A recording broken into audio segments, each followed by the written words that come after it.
शीघ्र आसुथिबा प्रभु जीशुख्रीष्टଙ୍କ पवित्र और बहुमूल्य नाम रे निर्मल खरा यूट्यूब चैनल रे आपण समस्त को पुनर्बार स्वागत करे। प्रतिदिन प्रति प्रभात नुआ नुआ प्रसंग धरी आपण मान निकट को आसीबा पई स्वर्गर परमेश्वर आमन को दया करूछंती, अनुग्रह करूछंती। सेथि पई स्वर्गर परमेश्वर को हृदय सहित धन्यवाद दिए। प्रिय माने आपण मान को कहिबा पई चाहे प्रतिदिन जे आमे वाक्य धरी आपण मान निकट को आसुछु ଏହା ଆମମାନଙ୍କର ବଳ ବୁଦ୍ଧି ଜ୍ଞାନ ଶକ୍ତି ଦ୍ୱାରା ଆମେ ଏସବୁ କରୁନା। ଆପଣ ମାନେ ଯେ ପ୍ରକାର ଆମମାନେ ମଧ୍ୟ ସେହି ପ୍ରକାର ଅଟୁ। ମାତ୍ର ପରମେଶ୍ୱରଙ୍କର ଅନୁଗ୍ରହ, ପରମେଶ୍ୱରଙ୍କର ପବିତ୍ରାତ୍ମାଙ୍କ ଶକ୍ତି ଆମମାନଙ୍କୁ ସାହାଯ୍ୟ କରୁଛି, ଯାହାଦ୍ୱାରା ଆମମାନେ ପ୍ରତିଦିନ ଗୋଟିଏ ନୂଆ ନୂଆ ପ୍ରସଙ୍ଗରେ ବାକ୍ୟ ଧରି ଆପଣମାନଙ୍କ ନିକଟକୁ ଆମେ ଆସୁଛୁ।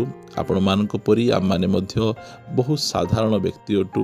ମାତ୍ର ପରମେଶ୍ୱରଙ୍କର ଅନୁଗ୍ରହ ଓ ପବିତ୍ରାତ୍ମାଙ୍କ ଶକ୍ତି ଆମମାନଙ୍କୁ ଏସବୁ କରିବା ପାଇଁ ସାମର୍ଥ୍ୟ ପ୍ରଦାନ କରୁଛନ୍ତି। ସେଥିପାଇଁ ମୁଁ ପରମେଶ୍ୱରଙ୍କୁ ହୃଦୟ ସହିତ ଧନ୍ୟବାଦ ଦେଉଅଛି ଓ ତାହା ସହିତ ଆପଣ ସମସ୍ତଙ୍କୁ ମଧ୍ୟ ହୃଦୟ ସହିତ ଧନ୍ୟବାଦ ଦିଏ ଯେ ଆପଣମାନେ ପ୍ରତିଦିନ ଆମମାନଙ୍କ ସହିତ ଏହି ଅନଲାଇନ୍ ସେବା କାର୍ଯ୍ୟ ମାଧ୍ୟମରେ ଜଡ଼ିତ ହୋଇ ଆମମାନଙ୍କର ଚ୍ୟାନେଲରେ ପ୍ରସାରିତ ହେଉଥିବା କାର୍ଯ୍ୟକ୍ରମ ଗୁଡ଼ିକ ଦ୍ୱାରା ଆପଣମାନେ ପ୍ରଚୁର ପରିମାଣରେ ଲାଭ ପାଉଛନ୍ତି। ତା ସହିତ ଆପଣମାନଙ୍କର ଲାଇକ୍ ସେୟାର କମେଣ୍ଟସ୍ ଗୁଡ଼ିକ ଆମମାନଙ୍କୁ ଅତ୍ୟଧିକ ପରିମାଣରେ ଉତ୍ସାହିତ କରୁଛି, ଯାହାଦ୍ୱାରା ଆମମାନେ ପ୍ରତିଦିନ ଏହି ସେବା କରିବା ନିମନ୍ତେ ଆମେ ପ୍ରେରଣା ପାଉଛୁ। ପ୍ରଭୁଙ୍କର ଗୌରବ। ଆସନ୍ତୁ ଆଜିର ପ୍ରସଙ୍ଗ ନିକଟକୁ ଯିବା। ଆଜିର ପ୍ରସଙ୍ଗଟି ଏହି ପ୍ରକାରଟେ, ପ୍ରଭୁଙ୍କ ଠାରୁ ପାଇଥିବା ସ୍ୱାମୀ ସ୍ତ୍ରୀଙ୍କର ଆଶୀର୍ବାଦ। ପ୍ରଭୁଙ୍କ ଠାରୁ ପ୍ରାପ୍ତ ହୋଇଥିବା ସ୍ୱାମୀ ସ୍ତ୍ରୀଙ୍କର ଆଶୀର୍ବାଦ। ଯଦି ଆମେ ପ୍ରଭୁଙ୍କ ଠାରୁ ଯେଉଁ ସ୍ୱାମୀ ସ୍ତ୍ରୀ ଆମେ ପାଉଛୁ ତାହାର ଆଶୀର୍ବାଦ କ'ଣ, ସେ ବିଷୟରେ ଆମେ ଅଳ୍ପ ସମୟ ଆମେ କଥାବାର୍ତ୍ତା ହେବା। ପ୍ରିୟମାନେ, ଅନେକ ସମୟରେ ଆମମାନଙ୍କୁ ପ୍ରଶ୍ନ ପଚାରନ୍ତି ବା ଆମମାନଙ୍କ ମଧ୍ୟରେ ପ୍ରଶ୍ନ ବି ଉଠେ ଯେ ମୁଁ ଯେଉଁ ସ୍ୱାମୀ ପାଇଛି ତାହା ମୁଁ ପ୍ରଭୁଙ୍କ ଠାରୁ ପାଇଛି ବୋଲି କି ପ୍ରକାର ଜାଣିବି, ବା ମୁଁ ଯେଉଁ ସ୍ତ୍ରୀ ପାଇଛି ତାହା ପ୍ରଭୁଙ୍କ ଠାରୁ ପାଇଅଛି ବୋଲି ମୁଁ କି ପ୍ରକାର ଜାଣିପାରିବି। ଏହି ପ୍ରକାର ପ୍ରଶ୍ନ ଆମମାନଙ୍କ ମନ ମଧ୍ୟରେ ଉଠେ। ବାଇବଲ ପ୍ରତ୍ୟେକ ପ୍ରଶ୍ନର ଉତ୍ତର ଆମମାନଙ୍କୁ ପ୍ରଦାନ କରେ।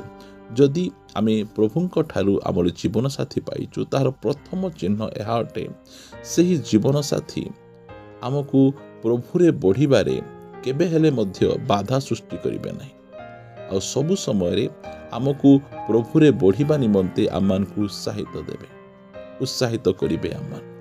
ଯଦି ଆମେ ପ୍ରଭୁଙ୍କ ଠାରୁ ସ୍ୱାମୀ ପାଇଛୁ, ପ୍ରଭୁଙ୍କ ଠାରୁ ସ୍ତ୍ରୀ ପାଇଛୁ, ସେହି ସ୍ୱାମୀ ସ୍ତ୍ରୀ କୌଣସି ସମୟରେ ମଧ୍ୟ ସେମାନେ ନିଜର ଜୀବନସାଥୀକୁ ପ୍ରଭୁରେ ବଢ଼ିବା ପାଇଁ ବାଧା ଦେବେ ନାହିଁ। ସବୁ ସମୟରେ ଉତ୍ସାହିତ କରିବେ, ଅଧିକ ପ୍ରାର୍ଥନା କରିବା ପାଇଁ, ବାଇବଲ ପଢ଼ିବା ପାଇଁ, ଅଧିକ ପ୍ରଭୁରେ ବଢ଼ିବା ପାଇଁ ସେମାନେ ଉତ୍ସାହିତ କରିବେ। ଏଇଟା ହେଉଛି ପ୍ରଥମ ଚିହ୍ନ।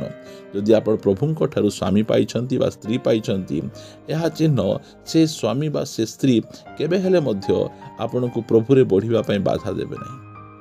ଯଦି ଆମେ ପ୍ରଭୁଙ୍କ ଠାରୁ ଗୋଟେ ଚାକିରି ପାଇଛୁ, ସେ ଚାକିରି ଆମକୁ କେବେ ହେଲେ ମଧ୍ୟ ପ୍ରଭୁଙ୍କ ପଛରେ ଚାଲିବା ପାଇଁ ବାଧା ଦେବ ନାହିଁ।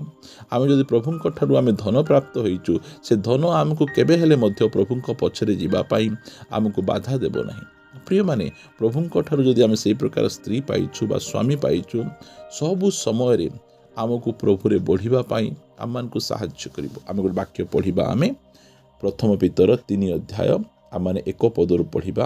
ସେହିପରି ହେ ଭାର୍ଯ୍ୟାମାନେ, ତୁମ୍ଭେମାନେ ଆପଣା ଆପଣା ସ୍ୱାମୀମାନଙ୍କର ବଶୀଭୂତ ହୁଅ, ଯେପରି ସେମାନଙ୍କ ମଧ୍ୟରୁ କେହି କେହି ବାକ୍ୟର ଅନାଜ୍ଞାବହ ହେଲେ ସୁଦ୍ଧା ତୁମ୍ଭମାନଙ୍କର ସବୟ ସଦାଚରଣ ଦେଖି ବାକ୍ୟ ବିନୁ ଆପଣା ଆପଣା ଭାର୍ଯ୍ୟାର ଆଚରଣ ଦ୍ୱାରା ପରିବର୍ତ୍ତିତ ହେବେ। ଦେଖନ୍ତୁ କେତେ ସୁନ୍ଦର।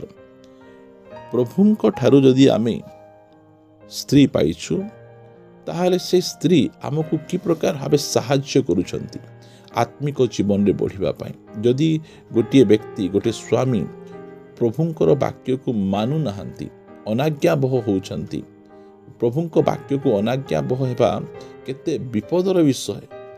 ମାତ୍ର ଯେଉଁ ସମୟରେ ନିଜ ସ୍ତ୍ରୀଙ୍କର ଆଚରଣ, ତାଙ୍କର ଚାଲିଚଳନ, ତାଙ୍କର କଥାବାର୍ତ୍ତା, ତାଙ୍କର ବ୍ୟବହାର ସେହି ବ୍ୟକ୍ତିଙ୍କୁ, ଯିଏକି ବାକ୍ୟର ଅନାଜ୍ଞାବହ ହେଉଥିଲେ, ସେହି ବ୍ୟକ୍ତିକୁ ବାକ୍ୟର ଆଜ୍ଞାବହ ହେବା ନିମନ୍ତେ ପ୍ରେରଣା ଦିଏ। ଏଇଟା ହେଉଛି ପ୍ରଭୁଙ୍କ ଠାରୁ ପାଇଥିବା ସ୍ତ୍ରୀ ପ୍ରଭୁଙ୍କ ଠାରୁ ପାଇଥିବା ସ୍ୱାମୀଙ୍କର ସେହି ପ୍ରକାର ଚିହ୍ନ ଅଟେ। ଯଦି ଆମମାନେ ପଢ଼ିବା ଆମେ 7 ପଦ, ସେହି ପ୍ରକାର ହେ ସ୍ୱାମୀମାନେ ତୁମ୍ଭମାନଙ୍କର ପ୍ରାର୍ଥନାରେ ଯେପରି ବାଧା ନ ଜନ୍ମେ ଏଥି ନିମନ୍ତେ ସ୍ତ୍ରୀମାନଙ୍କୁ ଅପେକ୍ଷାକୃତ ଦୁର୍ବଳା ପାତ୍ରୀ ଓ ଆପଣାମାନଙ୍କ ସହିତ ଜୀବନ ରୂପ ଅନୁଗ୍ରହ ଦାନର ସହଧିକାରିଣୀ ଜାଣି ସେମାନଙ୍କୁ ସମାଦର କର, ପୁଣି ଜ୍ଞାନରେ ସେମାନଙ୍କ ସହିତ ବାସ କର। ଦେଖନ୍ତୁ, ସ୍ୱାମୀଙ୍କୁ କୁହାଯାଉଛି ତୁମେ ସେମାନଙ୍କ ସହିତ ଜ୍ଞାନରେ ବାସ କର। କେବଳ ସ୍ତ୍ରୀମାନଙ୍କୁ ହିଁ ଜ୍ଞାନର ଆବଶ୍ୟକ ତାହା ନୁହେଁ, ସ୍ୱାମୀମାନଙ୍କୁ ମଧ୍ୟ ଜ୍ଞାନର ଆବଶ୍ୟକ।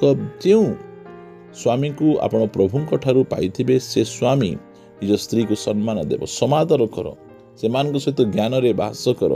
ପ୍ରିୟ ପ୍ରଭୁଙ୍କ ଲୋକମାନେ, ପ୍ରଭୁଙ୍କ ଠାରୁ ଯଦି ଆମେ କିଛି ପାଇବା ତାହେଲେ ସେଇ ବିଷୟ ଆମକୁ ଆନନ୍ଦ ଦିଏ, ସେଇ ବିଷୟ ଆମ ଜୀବନରେ ଉନ୍ନତି ଆଣିଦିଏ। ସେଥିପାଇଁ ପ୍ରଭୁଙ୍କ ଠାରୁ ପାଇବା। ସେଥିପାଇଁ ବାଇବଲ ଆମମାନଙ୍କୁ କହେ ଯେ ଅନ୍ଧକାର ସହିତ ଆଲୋକର କି ସମ୍ପର୍କ, ଧର୍ମ ସହିତ ଅଧର୍ମର କି ସମ୍ପର୍କ। ପ୍ରିୟ ପ୍ରଭୁଙ୍କ ଲୋକମାନେ, ଆମେ ପ୍ରଭୁଙ୍କର ଲୋକ ଅଟୁ। ଆମେ ଅନ୍ଧକାର ସହିତ ଆମେ ଯୋଚା ନ ଯିବା, ଆମେ ଅଧର୍ମ ସହିତ ଆମେ ଯୋଚା ନ ଯିବା। ଆମେ ପ୍ରଭୁଙ୍କ ପାଖରେ ଯାଇ ପ୍ରାର୍ଥନାର ସହିତ ଆମେ ଯଦି ଆମେ ସ୍ୱାମୀ ପାଇବା, ସ୍ତ୍ରୀ ପାଇବା, ତାହେଲେ ବହୁତ ଭଲ ହେବ। ଯୁବା ଯୁବତୀମାନଙ୍କୁ କହିବା ପାଇଁ ଚାହେଁ, ଆପଣ ସୁନ୍ଦରତାକୁ ଦେଖି ବାହା ହୁଅନ୍ତୁ ନାହିଁ, ଆପଣ ଚାକିରି ବା ଧନକୁ ଦେଖି ବାହା ହୁଅନ୍ତୁ ନାହିଁ। ଆଉ ମା' ବାପାମାନଙ୍କୁ ମଧ୍ୟ କହିବା ପାଇଁ ଚାହେଁ, ଆପଣମାନେ ମଧ୍ୟ ସୁନ୍ଦରତା ଚାକିରି ଦେଖି ନିଜ ପୁଅ ଝିଅମାନଙ୍କ ନିମନ୍ତେ ପ୍ରସ୍ତାବକୁ ଆଣନ୍ତୁ ନାହିଁ। ପ୍ରଭୁଙ୍କର ଇଚ୍ଛା ଲୋଡ଼ନ୍ତୁ। ପ୍ରଭୁଙ୍କର ଯୋଜନାକୁ ଯଦି ଆପଣ ଅପେକ୍ଷା କରିବେ ତାହେଲେ ସେମାନେ ବହୁତ ଖୁସି ଓ ଆନନ୍ଦ ରହିବେ। ମୁଁ ଆଉ ଗୋଟେ କଥା ଆପଣମାନଙ୍କୁ କହିବା ପାଇଁ ଚାହେଁ, ପ୍ରଭୁଙ୍କ ଠାରୁ ଯଦି ଆମେ ପାଇଛୁ ସ୍ୱାମୀ ବା ସ୍ତ୍ରୀ, ତାହାର ଆଉ ଗୋଟେ ସବୁଠୁ ବହୁତ ଗୁରୁତ୍ୱପୂର୍ଣ୍ଣ ଚିହ୍ନ ଆମମାନେ ବାଇବଲରେ ଦେଖିବା। ମାଥ୍ୟୁ ଲିଖିତ ସୁସମାଚାର 19 ଅଧ୍ୟାୟ, ମୁଁ ଆପଣମାନଙ୍କ ନିମନ୍ତେ 3 ପଦରୁ ପଢ଼ୁଛି। ଇତିମଧ୍ୟରେ ଫାରୁସୀମାନେ ତାହାଙ୍କ ନିକଟକୁ ଆସି ଯୀଶୁଙ୍କ ନିକଟକୁ ଆସି ତାହାଙ୍କୁ ପରୀକ୍ଷା କରି ପଚାରିଲେ, ଯେକୌଣସି କାରଣରୁ ଆପଣା ସ୍ତ୍ରୀ କି ପରିତ୍ୟାଗ କରିବା କ'ଣ ନ୍ୟାୟସଙ୍ଗତ? ସେ ଉତ୍ତର ଦେଲେ, ତୁମ୍ଭେମାନେ କ'ଣ ପାଠ କରିନାହ ଯେ ସୃଷ୍ଟିକର୍ତ୍ତା ଆଦ୍ୟରୁ ସେମାନଙ୍କୁ ପୁରୁଷ ଓ ସ୍ତ୍ରୀ କରି ସୃଷ୍ଟି କଲେ, ଆଉ କହିଲେ, ଏହି କାରଣରୁ ପୁରୁଷ ପିତାମାତାଙ୍କୁ ପରିତ୍ୟାଗ କରି ନିଜ ସ୍ତ୍ରୀଠାରେ ଆସକ୍ତ ହେବ, ଆଉ ସେ ଦୁହେଁ ଏକାଙ୍ଗ ହେବେ। 6 ପଦ, ଏଣୁ ସେମାନେ ଆଉ ଦୁଇ ନୁହନ୍ତି କିନ୍ତୁ ଏକାଙ୍ଗ ଅଟନ୍ତି। ଅତଏବ ଈଶ୍ୱର ଯାହା ସଂଯୁକ୍ତ କରିଅଛନ୍ତି ମନୁଷ୍ୟ ତାହା ବିଭିନ୍ନ ନ କରୁ। ପ୍ରିୟମାନେ, ପ୍ରଭୁଙ୍କ ଠାରୁ ଯଦି ଆମେ ସ୍ୱାମୀ ପାଇଛୁ, ଆମେ ସ୍ତ୍ରୀ ପାଇଛୁ, ସେମାନେ କେବେ ହେଲେ ମଧ୍ୟ ଅଲଗା ହେବେ ନାହିଁ। ମୃତ୍ୟୁ ଛଡ଼ା ଆଉ କୌଣସି ବିଷୟ ସେମାନଙ୍କୁ ଅଲଗା କରିପାରିବ ନାହିଁ। କାରଣ ଆମର ପରମେଶ୍ୱର ସେ ତ୍ୟାଗପତ୍ରକୁ ଘୃଣା କରନ୍ତି। ଆମର ପରମେଶ୍ୱର ସେ କୌଣସି ସମୟରେ ଚାହାନ୍ତି ନାହିଁ ଯେ ସ୍ୱାମୀ ସ୍ତ୍ରୀ ସେମାନେ ଅଲଗା ହୁଅନ୍ତୁ। ଆମର ପରମେଶ୍ୱର ଯେଉଁ ପ୍ରକାର ପରିସ୍ଥିତି ଆସିଲେ ମଧ୍ୟ ସେମାନଙ୍କୁ ଏକ କରନ୍ତି। ପ୍ରିୟମାନେ, ସେଥିପାଇଁ ପ୍ରଭୁଙ୍କ ଠାରୁ ଯେଉଁମାନେ ସ୍ୱାମୀ ପାଇଛନ୍ତି, ସ୍ତ୍ରୀ ପାଇଛନ୍ତି, ପ୍ରଭୁଙ୍କ ଦ୍ୱାରା ଯେଉଁମାନଙ୍କର ବିବାହ ହେଇଛି, ସେ ବିବାହରେ ଛାଡ଼ପତ୍ର ନଥାଏ। ଏ ଦିନମାନଙ୍କରେ ଆମେ ଦେଖୁଛୁ, ଏହା ଶିକ୍ଷିତ ସମାଜ। ଏ ଶିକ୍ଷିତ ସମାଜରେ ଅନେକ ଟଙ୍କା ପଇସା କମାଉଛନ୍ତି ଧନୀ ସମାଜ। ମାତ୍ର ଏତେ ଶିକ୍ଷିତ ଧନୀ ସମାଜ ହେଲେ ମଧ୍ୟ ଦିନକୁ ଦିନ ଛାଡ଼ପତ୍ରର ପରିମାଣ ଦିନକୁ ଦିନ ବଢ଼ିବାରେ ଲାଗିଛି। ପ୍ରିୟମାନେ, ଆମମାନଙ୍କ ଶିକ୍ଷା, ଆମମାନଙ୍କର ଧନ ଏସବୁକୁ ରଖିପାରିବ ନାହିଁ। ମାତ୍ର ପରମେଶ୍ୱର ହିଁ ଆମମାନଙ୍କର ବିବାହରେ ଖୁସି ଓ ଆନନ୍ଦ ଆଣିବେ। କେତେବେଳେ? ଯେଉଁ ସମୟରେ ଆମେ ତାଙ୍କ ଇଚ୍ଛା ଅନୁସାରେ ଆମମାନଙ୍କର ଜୀବନକୁ, ଆମମାନଙ୍କର ଜୀବନ ସାଥୀକୁ ଆମେ ବାଛୁ, ସେହି ସମୟରେ ଏସବୁ ଗୁଡ଼ିକ ହୁଏ। ସେଥିପାଇଁ ଆମେ ଅସ୍ତବ୍ୟସ୍ତ ହେବା ନାହିଁ, ପ୍ରଭୁଙ୍କର ଅପେକ୍ଷା କରିବା। ପରମେଶ୍ୱର ସମସ୍ତଙ୍କ ନିମନ୍ତେ ସେ ଯୋଜନା ରଖିଛନ୍ତି, ଆଉ ତାଙ୍କର ସମୟ ଅନୁସାରେ ସେ ସବୁ କରୁଛନ୍ତି। ଆମେ ନିଜ ଇଚ୍ଛା ଅନୁସାରେ ଯଦି ଆମେ କରିବା, ତାହେଲେ ଦୁଃଖ ଆସିବ, ତାହେଲେ ଆମମାନଙ୍କ ମଧ୍ୟରେ ଅଶାନ୍ତି ହେବ, ଆମମାନଙ୍କର ଆତ୍ମିକ ଜୀବନ ନଷ୍ଟ ହେବ, ଆମେ ଅଲଗା ହେଇଯିବା। ମାତ୍ର ପ୍ରଭୁଙ୍କ ଠାରୁ ପାଇଲେ ଆମେ ହେବା ନାହିଁ। ପ୍ରିୟମାନେ, ଆସନ୍ତୁ ଆପଣମାନେ କହିବା ପାଇଁ ଚାହେଁ, ପ୍ରଭୁଙ୍କ ଠାରେ ଭରସା ରଖନ୍ତୁ, ପ୍ରଭୁଙ୍କ ବାକ୍ୟ ଅନୁସାରେ ନିଜ ନିମନ୍ତେ ଜୀବନସାଥୀ ବାଛନ୍ତୁ, ତାହେଲେ ଖୁସିରେ ରହିବେ। ଆସନ୍ତୁ ପଦେ ପ୍ରାର୍ଥନା କରିବା। ମଙ୍ଗଳମୟ ପିତା, ମୁଁ ତୁମକୁ ହୃଦୟ ସହିତ ଧନ୍ୟବାଦ ଦିଏ। ଅନେକ ଯୁବା ଯୁବତୀମାନେ ଶୁଣୁଛନ୍ତି ମୁଁ ସେମାନଙ୍କ ନିମନ୍ତେ ପ୍ରାର୍ଥନା କରେ। ଅନେକ ମା' ବାପା ତାଙ୍କ ପୁଅ ଝିଅ ନିମନ୍ତେ ସେମାନେ ବୋଉମାନେ ଖୋଜୁଛନ୍ତି, ସେମାନେ ବର ଖୋଜୁଛନ୍ତି, ସେମାନଙ୍କ ନିମନ୍ତେ ପ୍ରାର୍ଥନା କରେ। କୌଣସି ପ୍ରକାର ଅସ୍ତବ୍ୟସ୍ତ ନ ହୋଇ ତୁମ ହସ୍ତରୁ ସେମାନେ ଯେ ପ୍ରକାର ନିଜର ଜୀବନ ସାଥୀକୁ ବାଛି ପାରିବେ ପ୍ରଭୁ ଦୟାକରି ତୁମେ ଅନୁଗ୍ରହ କର। ତୁମେ ଯେଉଁ ପ୍ରକାର ବାକ୍ୟରେ ଲେଖିଛ ସେ ଅନୁସାରେ ତୁମ ଉପରେ ଭରସା ରଖି ବାଛି ସେମାନେ ନିଜର ପରିବାରକୁ ଗଠନ କରିବେ, ତୁମେ ଅନୁଗ୍ରହ କର। ପ୍ରାର୍ଥନା ଶୁଣିଛ, ଧନ୍ୟବାଦ ଦେଇ ପ୍ରାର୍ଥନା ପ୍ରିୟ ପ୍ରଭୁ ଯୀଶୁଙ୍କ ନାମରେ ମାଗୁଅଛି, ଆମେନ୍ ଆମେନ୍। ପ୍ରେଜ୍ ଦ ଲର୍ଡ। ପ୍ରଭୁ ସମସ୍ତଙ୍କୁ ପ୍ରଚୁର ଭାବେ ଆଶୀର୍ବାଦ କରନ୍ତୁ। ଯଦି ପ୍ରଭୁ ସୁଯୋଗ ଦିଅନ୍ତି ଆସନ୍ତା ସମୟମାନଙ୍କରେ ପୁନର୍ବାର ଆଉ ଗୋଟିଏ ନୂତନ ପ୍ରସଙ୍ଗରେ ଆମମାନେ ସାକ୍ଷାତ ହେବା। ପ୍ରଭୁ ଆମ ସମସ୍ତଙ୍କ ଦ୍ୱାରା ଗୌରବ ପାଆନ୍ତୁ। ଆମେନ୍। ପ୍ରେଜ୍ ଦ ଲର୍ଡ।